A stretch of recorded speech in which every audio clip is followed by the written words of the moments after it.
পৃথিবীর বুকে এমন একটা দেশ আছে যেখানে ডিভোর্স মানেই কান্না নয় বরং উৎসব, যেখানে নারীরা মোটা না হলে তাদেরকে বিয়ে দেওয়া হয় না, যেখানে মরুভূমির বুকে মানুষ আজও ছাদের ওপর ট্রেনে চলে, এখানে আইনের দাসত্ব নিষিদ্ধ, তবুও বাস্তবে এখনো তা বেঁচে আছে। এই রহস্যময় দেশটির নাম মৌরিটানিয়া। তো স্বাগতম আপনাকে দিগন্তের খোঁজে ইউটিউব চ্যানেলে। চ্যানেলটিকে নতুন দর্শক হলে বলবো চ্যানেলটি সাবস্ক্রাইব করতে, আর অলরেডি করে থাকলে আপনাকে ধন্যবাদ। তো দর্শক, আজকের ভিডিওতে আমরা মৌরিটানিয়া সম্পর্কে সকল জানা অজানা চমকপ্রদ তথ্যগুলি এক্সপ্লেন করব। তো ভিডিওটি এক মিনিট স্কিপ না করে সম্পূর্ণ কন্টিনিউ করার অনুরোধ করা গেল। মৌরিটানিয়া কোথায় অবস্থিত? মৌরিটানিয়া উত্তর পশ্চিম আফ্রিকার একটি স্বাধীন ও মুসলিম প্রধান রাষ্ট্র। দেশটির ভৌগোলিক অবস্থান সাহারা মরুভূমি এবং আটলান্টিক মহাসাগরের মাঝামাঝি। পশ্চিমে বিস্তৃত আটলান্টিক উপকূল মৌরিটানিয়াকে দিয়েছে এক কৌশলগত ও বাণিজ্যিক গুরুত্ব। ভৌগোলিক দিক থেকে উত্তর প্রান্তে পশ্চিম সাহারা এবং আলজেরিয়ার সীমান্ত রয়েছে। পূর্ব ও দক্ষিণ পূর্বে রয়েছে মালি রাষ্ট্র। সেই সাথে দক্ষিণ ও পশ্চিম পূর্বে রয়েছে মৌরিটানিয়ার প্রতিবেশী সেনেগাল। আর এই সেনেগাল বাংলাদেশকে প্রথম মুসলিম রাষ্ট্র হিসাবে স্বীকৃতি দিয়েছিল। দেশটির রাজধানী ও বৃহত্তর শহরের নাম হলো নোয়াকচট। নোয়াকচট একই সাথে প্রশাসনিক, অর্থনৈতিক এবং সাংস্কৃতিক কেন্দ্র হিসেবে পরিচিত। মৌরিটানিয়ার মোট আয়তন প্রায় 1,30,700 বর্গ কিলোমিটার। আয়তনের দিক থেকে এটি বিশ্বের 28তম বৃহত্তর দেশ।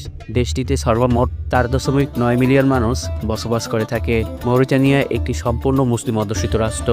এখানে প্রায় 99% মানুষই ইসলাম ধর্মের অনুসারী। ইসলাম দেশটির রাষ্ট্রীয় ও সামাজিক জীবনের মূল ভিত্তি। মৌরিটানিয়ার সরকারি মুদ্রা হলো ওগুইয়া। দেশটির প্রায় 90% এলাকা সাহারা মরুভূমির অংশ। এখানকার ভূপ্রকৃতি মূলত শুষ্ক সমতল ও বিস্তৃত বালুকাময় মরুভূমি।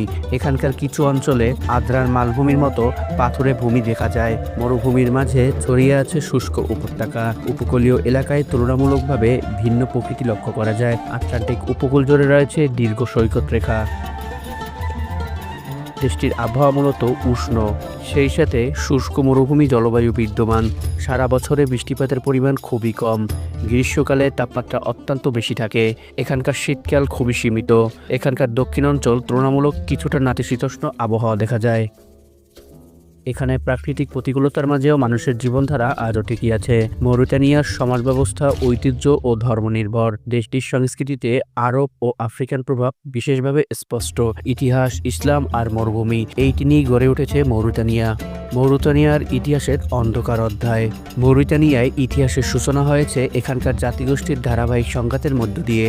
আরব ও বারবার গুরুত্বের আগমন এই ভূখণ্ডে বড় পরিবর্তন আনে। তারা ধীরে ধীরে এখানকার আফ্রিকান জনগোষ্ঠীর ওপর আধিপত্য বিস্তার করতে শুরু করে। এই আধিপত্য থেকেই জন্ম নেয় এক বর্ণভিত্তিক সামাজিক কাঠামো। সমাজের শীর্ষে অবস্থান নেয় আরব বংশোদ্ভূত বিরাজ শ্রেণী। এখানকার ক্ষমতা, সম্পদ ও সিদ্ধান্ত তাদের হাতেই কেন্দ্রীভূত হয়।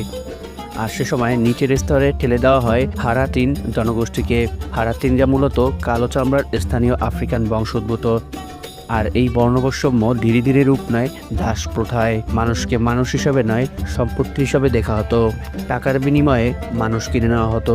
কিন্তু ফরাসিরা চেয়েছিল দাসপ্রথাকে বিলুপ্তি করতে, কিন্তু তারা এই গভীর সামাজিক বৈষম্য ভাঙতে ব্যর্থ হয়েছিল। 1960 সালে মৌরিটানিয়া রাজনৈতিকভাবে স্বাধীনতা লাভ করে। তবুও এখানকার সমাজে বর্ণভিত্তিক বিভাজন আজও টিকে আছে। কিন্তু স্বাধীনতার পরেও এই মানসিক দাসত্ব আজও পুরোপুরি দূর হয়নি। মৌরিটানিয়ার মরুভূমির রেল ও আশ্চর্যকর ঘটনা। মৌরিটানিয়ার লৌহ আকরিক রেল বিশ্বের অন্যতম দীর্ঘ রেল লাইনগুলোর মধ্যে একটি। প্রায় 700 কিলোমিটার দীর্ঘ এই রেল এখানকার প্রাকৃতিক খনির অঞ্চলে চলাচল করে থাকে। অদ্ভুত ও বিপজ্জনক হলেও প্রতিদিন হাজার হাজার মানুষ এটি ব্যবহার করে থাকে। অনেকে ট্রেনের ভেতর নয় বরং ছাদের উপরে বসেই যাত্রা করে। ট্রেনের ছাদ মানুষের জন্য নিরাপদ আশ্রয় নয়, বরং ঝুঁকির মঞ্চ। কোনো টিকিট প্রয়োজন নেই, কোনো নির্ধারিত সিটও নেই। যাত্রীরা শুধুমাত্র বালু, ধুলা ও তীব্র রোদকে সাহসের সাথে সহ্য করে নেয়। আর হাওয়ার দাপট ও ঝুঁকিপূর্ণ অবস্থায় মানুষের জীবনের নিরাপত্তা নেই বললেই চলে। কেউ ট্রেনের গতিতে ধাক্কা খেলে বিপদ এড়ানো যায় না, হতে পারে ভয়ঙ্কর সব দুর্ঘটনা।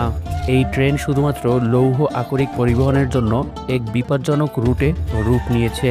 তবে এই ট্রেনের যাত্রীরা হাওয়ায় ভেসে যায় এবং মরুভূমির সৌন্দর্য একসাথে অনুভব করে। এই অভিজ্ঞতা অনেকের কাছে এক ধরনের সাহসিকতার প্রতীক। মরুভূমির এই রেল মানুষ ও প্রকৃতির এক অদ্ভুত মিলন। মৌরিটানিয়ার আধুনিক যুগে দাসত্ব।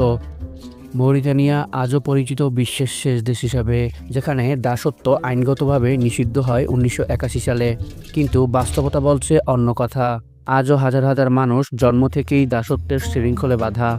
তাদের অনেকেই জানে না স্বাধীন জীবন কেমন হয়।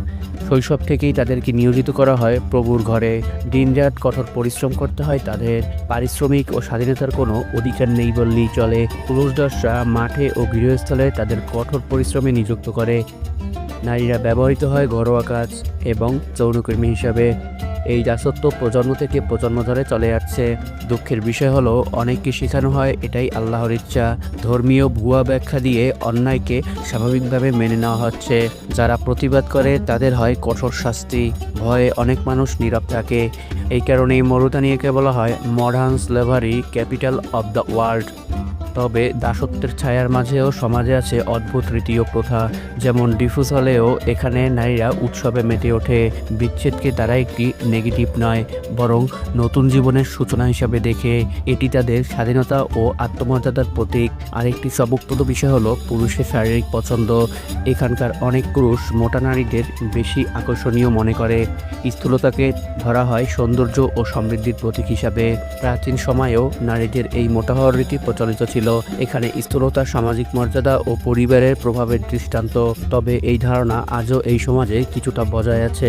একদিকে দাসত্বের কষ্ট ও শোষণ, অন্যদিকে জীবনযাপনের উৎসব ও নারীর স্বাধীনতার আনন্দ, যা এই দেশকে আলাদাভাবে চিনিয়েছে বহির্বিশ্বে। মৌরিতানিয়ার ইসলাম ও সংস্কৃতি। মৌরিতানিয়ায় প্রায় 99% মানুষই মুসলিম।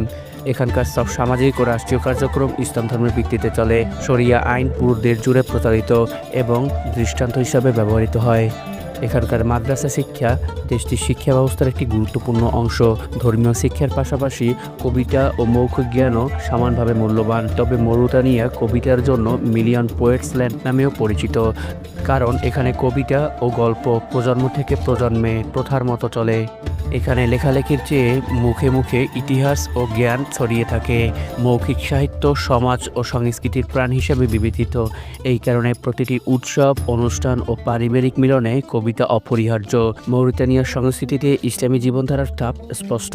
সারা দেশে বিভিন্ন ঐতিহ্যবাহী মসজিদ আছে, যা ধর্ম ও স্থাপত্যের মিলন। নোয়াকচাটের নাসের মসজিদ রাজধানীর অন্যতম প্রধান মসজিদ। মসজিদটির নকশা আধুনিক ও ঐতিহ্যগত উভয় বৈশিষ্ট্যই ধারণ করে।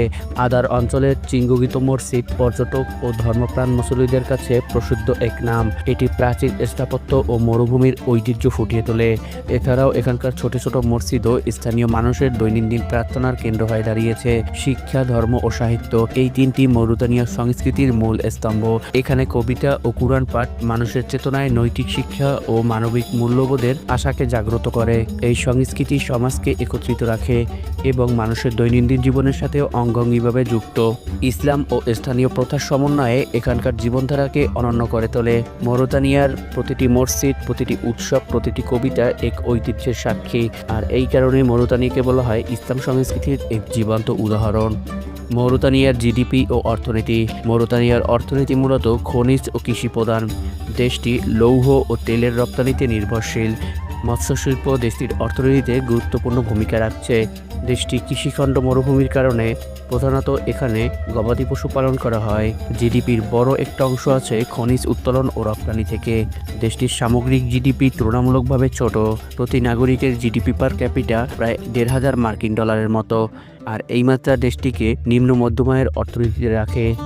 এখানে বেকারত্ব ও সামাজিক বৈষম্য এখনও বড় চ্যালেঞ্জ হয়ে দাঁড়িয়েছে। তবে বিদেশি বিনিয়োগ কিছুটা হলেও এখানকার কনস্ট্রাকশন বা অবকাঠামো উন্নয়নে সহায়ক। এখানকার অর্থনৈতিক প্রবৃদ্ধি ধীরে ধীরে হলেও স্থিতিশীল, মূলত খনিজ খাতের ওপর নির্ভরশীল।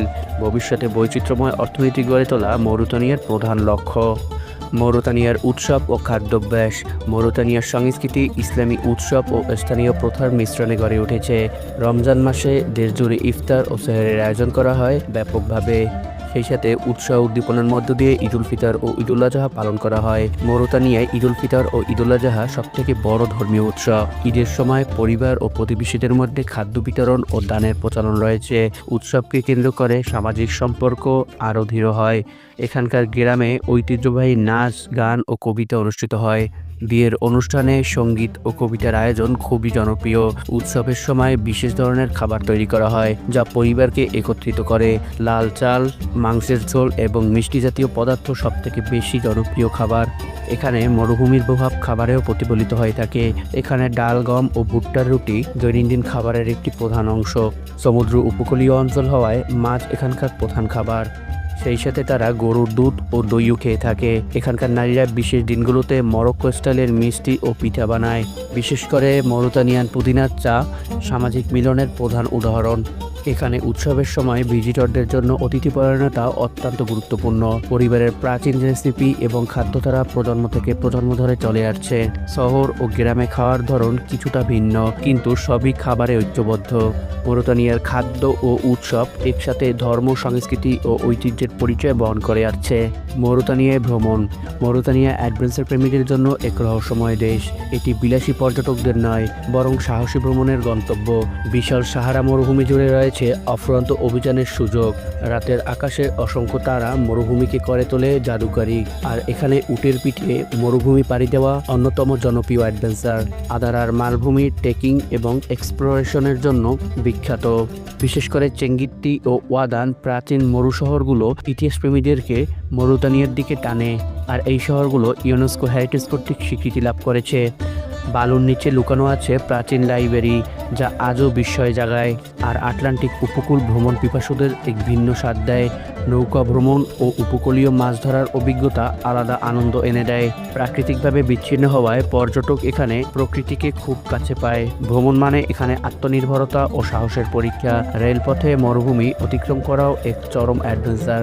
এই দেশ বিলাস দেয় না, দেয় বাস্তবতা।